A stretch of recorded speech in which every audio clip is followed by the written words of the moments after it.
Alors bonjour à toi, bienvenue dans cette nouvelle vidéo. Aujourd'hui, j'ai la chance d'être avec Bruno Boutry qui va nous parler un petit peu de l'écriture de ses livres. Donc vous connaissez peut-être certains de ses livres et il y en a 4 au total.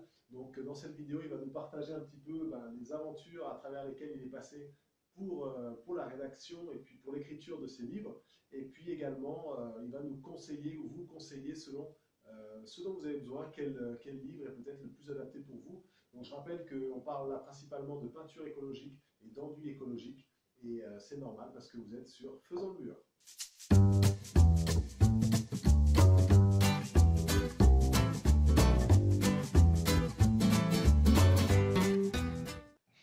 Alors Bruno, donc Bonjour Gauthier, bonjour à tous. Bonjour à tous, je suis vraiment content d'être là maintenant parce que tes livres, je les connais, on est nombreux à certainement les connaître, en tout cas certains, et aujourd'hui je t'ai demandé de bien vouloir nous parler un petit peu de ces livres, de qu'est-ce qu'ils évoquent pour toi, et puis de qu'est-ce qu'on trouve dedans aussi. Alors je te laisse la parole. Eh bien allez, on va parler du premier qui a été donc c'est peinture et enduit bio. J'ai toujours un peu du mal à parler de ce livre parce que ça a été le plus dur à écrire. J'avais jamais écrit de livre, donc j'avais tout mon savoir qui était dans ma tête depuis des années et ça faisait longtemps que j'avais pas écrit. Ça datait du siècle dernier, voire du millénaire. Du coup, ça a été un peu comme une grosse aventure, très grosse aventure. Et comme toute aventure, il y a des jours de beau temps et des jours de mauvais temps. Et ce bouquin, en fait, quand je l'ai eu terminé et que je l'ai reçu, j'ai eu l'impression de me rappeler que des jours de mauvais temps. En fait, ouais. Ça a été assez dur, ouais. Première expérience, un peu comme, je sais pas, une grossesse difficile, on va dire. Ok. Une grossesse difficile. Mais très content avec le recul. Maintenant, quand je le vois, je suis content. Puis je vois qu'en fait, il plaît à énormément de gens. Oui, moi je l'ai lu et puis il est super quoi. Il y a plein de. Ouais, ben Il y a ouais. Ouais. tout ce qu'il faut savoir, c'est toujours assez relatif, mais il y a plein de belles choses, il y a des belles images. J'ai fait d'ailleurs un article dessus sur le blog Ouais. que vous pouvez aller voir. Et, euh, et alors, qu'est-ce qui a été si douloureux, comme tu dis? L'écriture, c'est le fait justement de mettre tout ce que tu savais sur papier. C'était. Mais on n'écrit pas comme on parle. Et en même temps, je voulais que le maximum de gens puissent me comprendre. Et c'est ça qui a été vachement dur. En fait, c'est-à-dire d'être le plus simple possible, pas être trop technique. Et donc, il fallait trouver, et puis surtout pas utiliser tout le temps les mêmes phrases, parce que je prends ma brosse et j'étale la peinture, et ben, on l'utilise, j'étais obligé de l'utiliser je ne sais pas combien de fois, mais je n'allais pas tout le temps l'utiliser comme ça. Donc, il fallait trouver voilà, des autres façons de dire les choses, et ça c'est un sacré exercice. Ça. Voilà. Et est-ce qu'il y avait d'autres livres de ce type, au moment où tu écrivais celui-là, desquels tu pouvais peut-être t'inspirer ou comparer ou te dire mince. Alors j'ai cherché un peu, j'en ai pas beaucoup trouvé. Et puis en même temps, je me suis dit, en fait, je connaissais quelqu'un qui était compositeur de musique et qui disait, il faut pas que j'écoute trop de musique parce qu'autrement je vais être influencé. Et moi, je voulais pas être trop influencé dedans parce que, alors j'ai regardé un peu comment les livres étaient faits, hein, des livres de recettes de cuisine, des choses comme ça. Et alors je m'étais fait un plan du livre, je me dis, ah, tiens, je vais parler des recettes, et puis après, comment on les utilise. Et je m'étais fait un plan, et en fait, j'ai pas du tout suivi mon plan. Parce que je crois qu'il n'y a pas de recette pour fabriquer un livre, surtout un bouquin technique. Un roman, je dis pas, peut-être, et encore même, un roman, je suis sûr qu'il n'y a pas de technique. Hein. C'est, donc, j'y suis allé un peu avec la chance du débutant, en me disant, bon, on verra bien. En fait, j'ai écrit le livre comme moi j'aurais voulu que le livre soit si je devais acheter un livre. Je l'ai fait vraiment dans cet esprit-là. Et je voulais je voulais pas faire qu'un livre de recettes. Parce qu'en fait, au départ, dernièrement, quand ils m'ont contacté, ils m'ont dit que ce serait bien qu'on ait un livre de recettes sur la peinture. Et moi, je voulais aller beaucoup plus loin. Je lui ai dit, bah, c'est bien, on va donner des recettes aux gens, mais qu'est-ce qu'ils vont faire de ces recettes? Sur quoi ils vont l'appliquer? Comment ils vont l'appliquer? Moi, c'était ce que je voulais absolument qu'il y ait dans le livre. Donc, dans ce livre, vous allez trouver, en fait, voilà, comment on fabrique une peinture, où on applique cette peinture, et comment on applique cette peinture. Je vois que même le chien Oui, est d'accord avec nous. et oui, tout à fait. Ouais, exactement. Ok. Ouais. On irait se promener bien. Non, tu ne montes pas sur moi. On est en direct. Voilà, ouais. Tu regardes la caméra. Dis bonjour à la caméra. Et une autre question comme ça, peut-être pour des personnes qui auraient envie d'écrire des livres, est-ce que la maison d'édition, elle t'a aidé derrière à mettre en page, à suggérer des images qui... Enfin, non, on est quand même relativement libre. Hein. En fait, on est relativement libre. Alors, je pense qu'ils font confiance aux auteurs parce que ils choisissent quand même des techniciens. Alors, moi, je n'ai pas demandé d'aide. Alors, peut-être que si j'en avais demandé, ils m'en auraient donné. Ils ont une grosse relecture qui est faite derrière. Ouais. Il y a une grosse relecture. Après, j'ai mis une grosse année, voire presque 2 ans en fait, à écrire le livre. Et puis après, il y a encore bien 6 mois, voire une année, où en fait, il y a une relecture qui est faite et où là, j'étais en contact avec la personne. Par email, hein, ça se faisait des fois par téléphone, pour être sûr qu'on parle bien de la même chose. Parce qu'elle ne connaissait rien en peinture. Donc, des fois, elle m'envoyait des messages et dit là, je ne suis pas sûr de comprendre. Donc, des fois, elle reformulait les phrases pour que la majorité des gens puissent le comprendre. Donc, mais c'est une chouette aventure. Hein. C'est une chouette aventure. Mais je n'étais pas préparé à ça. Il faut se préparer un petit peu parce que je pense que c'est comme faire un enfant. On est super émerveillé au début. Et toi, ouais, ça va être génial un enfant. Mais en fait, il y a plein de choses. Il y a plein de choses imprévues. Ouais. Et si on n'est pas préparé, voilà. Moi, on ne m'avait pas du tout préparé. Ah non, je pense qu'on est plus préparé à un enfant. Parce qu'on a nos parents qui nous préviennent, nos cousins, des voisins, des choses comme ça. Ils disent attention. Là. Bon, en tout cas, ça, c'est un enfant qui a eu un grand succès, en tous les cas. Oui, tout à fait. Ouais, tout à fait. Donc, il est bien parce qu'il est relativement complet. Il est très général au niveau des peintures et des enduits. Que ce soit pour le bois, pour les murs, pour les plafonds, pour l'intérieur. Il y a un petit peu d'extérieur, mais c'est surtout pour tout ce qui est à l'intérieur, du sol au plafond. Très bien. Ça est très bien. Et ben, j'en profite pour rappeler que les liens vers les livres sont dans la description, bien entendu, avec toutes les infos complémentaires concernant Bruno. Et voilà, on peut passer au deuxième livre. Alors, qu'est-ce que... Tout à fait. Alors, quelques années après, toujours chez Tervivant, m'a proposé d'écrire un autre livre, mais plus sur un sujet plus précis, sur le bois. En fait, voilà, comment traiter son bois. Alors, l'idée, c'était comment traiter son bois, mais je ne parle pas des traitements. Quand on parle de traitement, ça veut dire contre les attaques des xylophages et des champignons. Choses comme ça. Là, il n'y a pas du tout, je ne parle pas du tout de traitement, ou alors vraiment je survole des choses, ce n'est pas du tout ma spécialité. Là, c'est vraiment comment on va protéger et entretenir les boiseries, intérieur et extérieur. Alors ce bouquin, là, par contre, au niveau de l'écriture, ça a été un vrai régal. Parce que déjà, je maîtrisais plus l'écriture, parce qu'entre-temps, il y a des magazines qui m'ont commandé des articles. Ça fait que du coup, j'avais beaucoup pris l'habitude en fait d'écrire. Donc, j'y arrivais mieux. Et puis, au niveau humain, ça a été une super expérience parce que j'ai rencontré un photographe qui s'appelle Pascal Gréboval, qui a monté le magazine Kaizen. Je ne sais pas si tu connais. Oui, un chouette magazine. Et donc, il est venu pendant une semaine, parce que son premier métier, c'était photographe.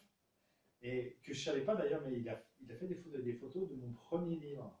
C'est un peu comme ça qu'on s'était rencontrés. Et donc, il est venu à la maison pendant une semaine. J'avais tout prévu, les photos. Et au niveau humain, ça a vraiment été super chouette. Vraiment super chouette. J'ai mis beaucoup plus de temps. Et je pense que tu nous montres aussi qu'on peut faire tout ça avec des peintures naturelles, qu'on n'est pas obligé d'aller acheter dans le commerce, des choses toutes faites. Alors, autant celui-là, j'ai mis le premier presque 2 ans à écrire. Celui-là, en 6 mois, il a été écrit. Ouais. Bon, il est un peu plus court, mais vraiment, vraiment très chouette. Mais, bon, celui-là est beaucoup plus, voilà, il est plus fermé, c'est que pour le bois. Voilà, le Voilà. sujet était Le un peu sujet, plus voilà, fermé. beaucoup plus fermé. Mais du coup, pour quelqu'un qui veut, qui veut traiter son bois, enfin, qui veut entretenir son bois, repeindre son bois, il est beaucoup plus complet.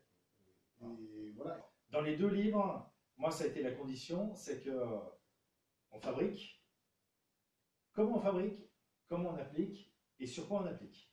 Mais il y a peut-être des gens qui n'ont pas envie de fabriquer.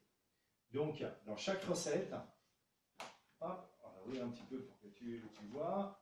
Hop, je vais mettre mes lunettes Pour que tu vois. À force d'écrire, j'ai perdu un peu le but. Hop, à chaque fois, je donne le degré de difficulté, le coût que ça peut représenter, le nombre de couches, la destination. Donc à chaque fois, il y a un tableau en fait, où il y a les différentes marques qui existent sur le marché et qui sont je donne un petit avis en fait dessus. Ça fait que du coup, les gens qui ne veulent pas fabriquer, parce que c'est quand même compliqué de fabriquer des fois. Des fois, on veut faire certaines choses. Et ben voilà, ça fait que du coup, c'est quand même des livres donc, qui sont destinés à ceux qui veulent voilà, une palette complète, qui sont très bricoleurs et qui ont envie de faire eux-mêmes, de la fabrication jusqu'à l'application, mais c'est aussi pour les gens qui veulent juste repeindre chez eux et qui ne savent pas trop comment s'y prendre. Ça fait que du coup, dedans, ils vont trouver comment préparer le support, quelle peinture je vais utiliser et sur quel support. Donc, même ceux qui ne sont pas forcément dans les produits naturels pourraient l'utiliser parce que les principes de préparation sont les mêmes, que ce soit synthétique ou naturel. Les grands principes sont restés les mêmes. Ok, donc voilà, donc ça c'était le deuxième livre. Ouais. Ici sur l'entretien des boiseries. Ouais. Et ensuite. Et ensuite, après Terre Vivante, ils ont voulu faire une compilation, parce qu'en fait, il y a un troisième livre de chez Terre Vivante qui s'appelle Le guide de l'habitat sain et naturel. Mais c'est une compilation de mes deux livres-là, plus 3 autres livres. Ils vont parler de l'aménagement, de l'isolation, de la décoration, de toutes ces choses-là. Donc, ils ont fait une compilation. Donc, celui-là, c'est un livre qui est très, très, très complet pour celui qui veut aménager sa maison ou son appartement. C'est ça. Ok, oui, qui est pas mal aussi. C'est vrai que je le connais. Et puis... Alors, et enfin, du coup, le troisième livre, le troisième livre écrit, Là, on change d'éditeur. Là, c'est un éditeur qui s'appelle Massin qui m'a contacté et en fait, qui voulait un livre qui soit très simple, en fait, qui permette aux gens qui n'y connaissent rien en peinture et enduit naturel, que ça les ouvre, que ça leur donne une ouverture en fait sur ce monde-là. Okay. On imagine quelqu'un qui se dit tiens, moi j'aimerais bien repeindre chez moi, mais j'y connais rien en peinture naturelle et je veux que ça soit sain chez moi. Okay. Qu'est-ce que je fais? Et on s'adresse aux grands débutants. C'est très grand débutant. Okay. Très, très grand débutant. Ça fait que du coup, ce livre, il est beaucoup plus simple que les autres. Autant les autres, ils peuvent être un petit peu techniques, mais même un débutant, il pourra s'y retrouver. Et un professionnel s'y retrouvera aussi. Alors que là, un professionnel, il va dire, oh là, c'est vachement simpliste, quoi. Mais il a le gros avantage, c'est que celui-ci, voilà, si quelqu'un ne sait pas du tout comment on s'y prend, il y a toutes les méthodes. Comment préparer un mur, un plafond, la tapisserie, comment je l'enlève. Sur un enduit, comment préparer les murs pour faire un enduit. Est-ce que je dois mettre une sous-couche d'accroche ou pas? Comment je peins, comment je prépare mes supports qui sont en bois. Même au niveau des applications, comment je peins, par où je commence, en haut à gauche, en haut à droite, comment j'applique ma peinture, est-ce que je dois la croiser, mon plafond, dans quel sens je vais l'appliquer, est-ce que je dois partir du côté de la lumière ou avant pour éviter plein de petites astuces qui vont permettre en fait de faciliter l'application d'une peinture. Et puis après, on va retrouver comme dans l'autre des recettes. Et je vais quand même un peu plus loin dans les recettes. C'est que, alors il y a quelques recettes, il doit y avoir une petite dizaine de recettes, avec il y a toujours des photos comment on fabrique la recette. Et aussi ce bouquin, là où je suis content, c'est que j'ai tout un gros chapitre sur le choix des couleurs. Quelle couleur on va utiliser? Comment on fait pour utiliser la couleur? à partir du cercle chromatique, parce que voilà, quelle couleur va bien aller dans telle pièce, ou quoi que ce soit. Complémentaire. Et donc, après, il y a une rubrique, enfin, j'ai pris toutes les couleurs. Là, par exemple, le blanc, ben, le blanc, où est-ce qu'il va le mieux? Quelle est l'origine de l'utilisation du blanc? Il y a un petit historique dessus. Quel pigment blanc on trouve sur le marché? Et quel pourcentage on va utiliser pour fabriquer une peinture? Alors sur le blanc, c'est pas tellement parlant, on va prendre plutôt une couleur. Le jaune, par exemple, voilà les pigments jaunes qui existent. Le pourcentage pour avoir dans une peinture, le pourcentage qu'on va utiliser pour avoir tel ou tel degré d'intensité de jaune pour une peinture, et pareil pour un enduit, à chaque fois, et pour chaque couleur, le orange, le rouge, le violet, le bleu. Et c'est super important parce qu'on sait que par exemple avec la chaux, la couleur finale ne va pas forcément être la couleur initiale. Eh bien oui, tout à fait, oui. Quand on achète un pigment, ben voilà, il est très coloré, on va le mélanger avec de la chaux. La chaux étant blanche, on va forcément être bien plus clair. Si on prend un rouge, par exemple, si je mélange du rouge avec du blanc, ça va donner du rose. Exactement, tout à fait. Alors, et du coup, le bleu, pareil, si on a un bleu foncé, ça va donner un bleu clair. Du noir, ça va donner du gris. On n'a pas, dès qu'on mélange avec du blanc, et donc avec de la chaux, eh ben, ça fait de la couleur est modifiée. Très bien. Donc voilà, pour toutes les personnes bien intéressées par le choix des couleurs, l'utilisation des pigments, donc ce livre, tu t'es vraiment fait plaisir à Oui, ça a été du coup, pour le côté humain, il a été vachement moins intéressant parce que j'ai eu beaucoup moins de rapport avec mon éditeur. C'est un très gros groupe en fait, Massa. Donc je comprends que voilà, ça n'intéresse pas tous ces auteurs. Mais par contre, ça a été vraiment très chouette en recherche d'atelier pour rechercher les couleurs, savoir quelles couleurs on pouvait avoir. Un gros travail de photographie. Ok, en fait, ouais. Ok, super. De belles photos à la base et des photos de pigments que tu as fait toi-même. Voilà. Tous les nuanciers que tu les as fait toi-même. Donc vraiment une grosse implication. Ouais, une grosse implication. Et d'ailleurs, ma femme, à la fin, elle ne pouvait plus supporter ce livre quand il arrivait parce que à chaque fois qu'elle me cherchait, j'étais dans mon atelier en train de prendre des photos et elle me disait, mais tu y arriveras jamais. Il y en a trop, quoi. Il y avait des échantillons partout. Mais c'était, j'en garde quand même un bon souvenir. C'était sympa. Ok. Donc voilà, si vous voulez des livres où il y en a trop, où il y a trop de choses, trop d'informations, c'est un des livres qu'on peut vous conseiller. Donc encore une fois, tous ces livres-là sont dans la description. Il vous suffira d'aller cliquer dessus. Toi, Bruno, tu as aussi écrit pour la Maison écologique. Oui, j'écris régulièrement dans le magazine Maison écologique. Voilà, la Maison écologique. La Maison écologique, donc vous pourrez également le trouver là-bas. Ouais. Et où est-ce qu'on peut te trouver à part ça? Est-ce que tu veux donner ton site internet si quelqu'un a envie de travailler avec toi? Oui, ben oui, alors j'ai 2 sites internet. Alors le plus simple, de toute façon, pour me trouver, vous tapez Bruno Boutry en fait sur internet et là vous avez tout, il y a des réponses. Il y a généralement c'est mes sites qui viennent en premier, mais c'est relativement par mon nom et mon prénom, vous me trouvez. Ok, ouais, ok. Donc recherche Google. En tous les cas, également donc les formations qui sont et seront disponibles. Donc là aussi, il y a des liens en dessous. Si vous aimez les livres et que vous voulez vous former d'une manière tout aussi didactique, mais peut-être un petit peu plus pédagogique, qui est la formation en ligne, la formation en vidéo. Donc là aussi, Bruno nous explique tout, comment, selon les sujets qui sont traités, les sujets qui vous intéressent, Bruno nous explique comment les mettre en œuvre et puis comment ne pas se tromper. Parce qu'autant les livres, c'est bien, mais il n'y a pas le geste. C'est difficile de décrire un geste, alors que, bon, ben voilà, un geste, c'est beaucoup plus parlant. Souvent, c'est ce qui manque, en fait, dans les livres. Du coup, la vidéo permet d'apporter ça. C'est ça, et ce que j'ai envie de dire en plus, c'est que ce que la vidéo, pour moi, apporte aussi en plus de l'image, c'est qu'on a l'image qu'on peut reproduire à l'infini, qu'on peut aussi aller à un stage, donc les stages, faire les choses en vrai, c'est vraiment une super expérience, mais c'est vrai qu'une fois que la journée est terminée, eh ben, on ne se souvient peut-être pas de tout ce qu'on a vu, on ne se souvient peut-être pas de tout ce qu'on a entendu, et pour peu qu'on ne soit pas en super forme ce jour-là, ou pour peu qu'il y ait un des autres apprenants qui monopolise toute la pièce, ou toute la salle, ou toutes les questions, des fois c'est un peu plus... Ou un détail qui paraissait peu important sur le moment. C'est juste, c'est juste. Donc voilà, toutes les informations, en tous les cas, pour ces formations-là, sont dans la description. Bien entendu, je vous invite à vous abonner, je vous invite à liker la vidéo et puis à aller regarder les autres vidéos avec mon ami Bruno Guthrie. Merci Bruno.